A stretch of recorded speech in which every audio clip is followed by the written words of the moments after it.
of the recent Redhead and Black people merger, I wanted to orientate our newly found red velvet cousins to Black culture. If you're new here, my name is Lola, and I will be going over some guidelines that will help you navigate social interactions with Black people. I encourage you to take notes, watch this video as many times as you need, and please ask questions in the comment section. Let's start a dialogue. First things first, we must get this out of the way immediately. Under no circumstances, I mean no circumstances, are you to ever utter the N-word. I don't care if you have Black friends, and I don't care who told you can say it. I don't care if you grew up in a Black neighborhood. I don't care if your entire family uses that word.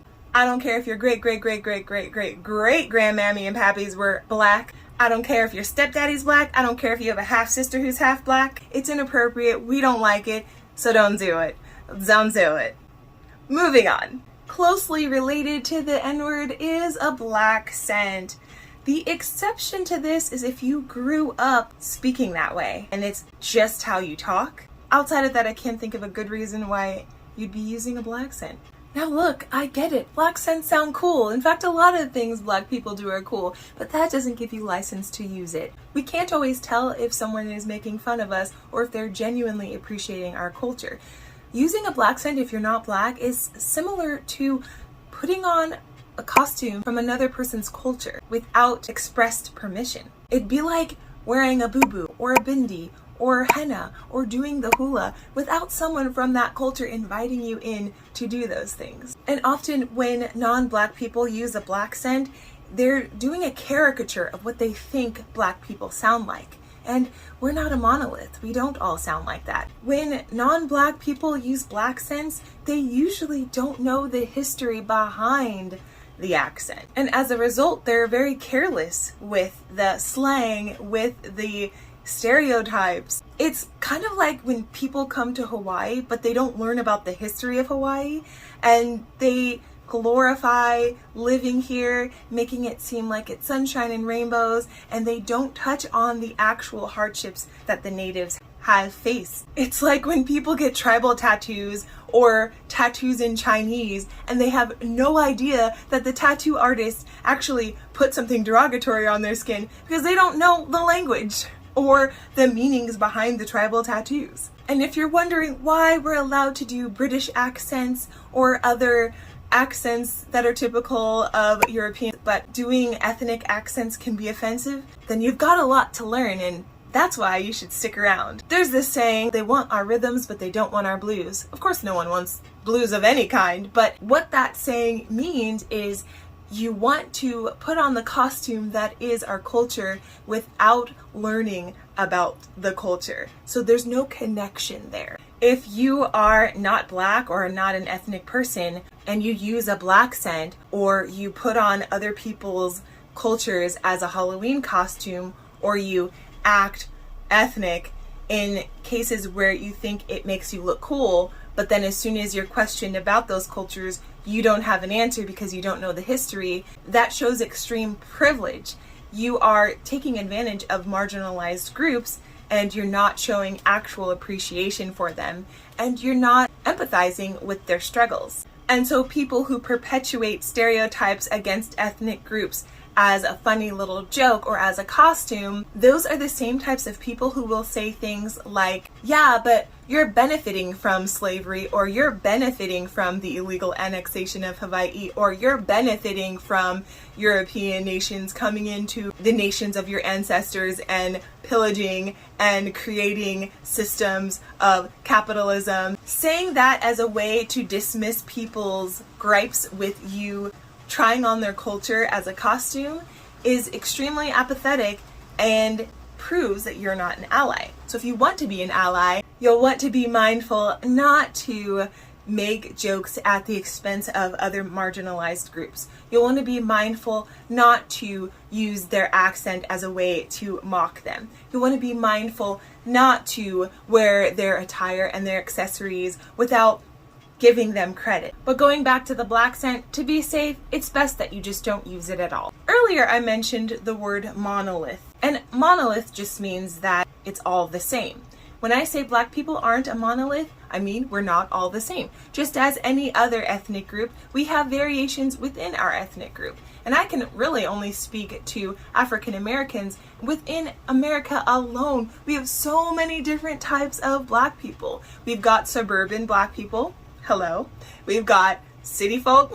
We've got rural folk. We've got southern folk. There are different accents in different neighborhoods. There's different slang. There's different styles of dress, different experiences. So when you meet a Black person, you can't assume anything about them other than two things. We're Black, visibly. That means we phenotypically are Black, whether we have dark skin or even if we have light skin, but we have a nose or lips or a physique that is more phenotypically African. We read as African, as Black. So that means that when people see us, they can tell that we're Black. So we share that in common.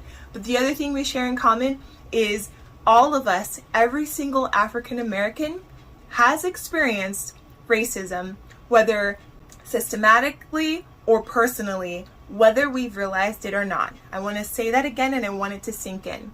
Every single African American has experienced racism, whether systematic, personal, both, or otherwise, whether we've realized it or not. You might meet some Black people who will say they've never experienced racism. That's false, because even when we don't realize it, we have experienced racism. It could mean we didn't get a job because we're Black. We didn't get accepted into a particular program because we're Black. We didn't get a loan because we were Black. We didn't get served with respect because we're Black. And we don't always know it's because we were Black. Some of us can clock it and some of us aren't sure, but we've all been discriminated against, whether we realized it or not. It is an undisputable fact because of the way our society is set up. So again, even if you meet a Black person who said they have never experienced racism, it just means that they weren't aware that they were experiencing racism. We've all experienced it, full stop. Outside of those two things, we are all different. My point is, when you meet a Black person, don't assume anything about them other than those two things I mentioned. In other words, don't try to impress them by seeming hip and cool. Again, don't use a Black scent. But also, don't do weird, corny things like suddenly turn on a hip-hop song when they're around, even though you were just listening to Coldplay, right? Now, sure, you might actually also listen to hip-hop, but we can usually tell if you suddenly start acting different when we show up, because we can observe you from the outside, and then when we get closer, if you start acting differently, then it's awkward. It's just weird. So please don't do that. We're not a monolith. We're all different. If you meet me, you're going to have a different experience than if you meet a Black person from New York. And if you meet a Black person from New York, you're going to have a different experience than if you meet a Black person from the South. We are all different in the sense that we have different subcultural interests. So as a suburban Black person, for example, yes, I grew up consuming Black culture within the home, but outside of the home, I was exposed to a lot of music that wasn't made by predominantly Black people. I was exposed to media in general that had a lot of people who weren't Black. I had a lot of non-Black friends. I even had non-Black people in my family, have. And so my experience is different than a Black person from the inner city or a Black person from the South, right? So I just want to make this very clear that we are not all the same, because some people, as soon as they see a Black person, they suddenly switch up and they start using a Black scent. They start talking about hip hop and they start just doing really weird things. And I know they're trying to relate to us, but it's so awkward because you're making an assumption about us based on how we look. And some of us can't relate to the things you're talking about because the caricature, the stereotypes you have in your head don't fit us, right? So a person who's not Black might see me and assume because I'm Black that I know all of Jay-Z's songs, right? Or that I twerk, right? They might assume that I like grits. They might assume that I eat chicken and waffles. And they would be incorrect on all of those things. I only know Jay-Z songs that have been on the radio. I tried grits once. I didn't like it. I thought it was gonna taste like cream of wheat. It didn't. I don't twerk. I'm sure I could if I tried. And I don't eat chicken and waffles because I'm vegan. I just blew your mind, I'm sure. We are all different.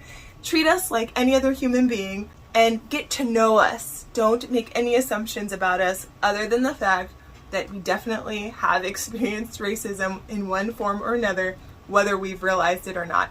And in fact, you can use that knowledge to guide your interactions with us. So understand if we bring up a grievance that is racially motivated, don't dismiss us and say, why do you have to make everything about race?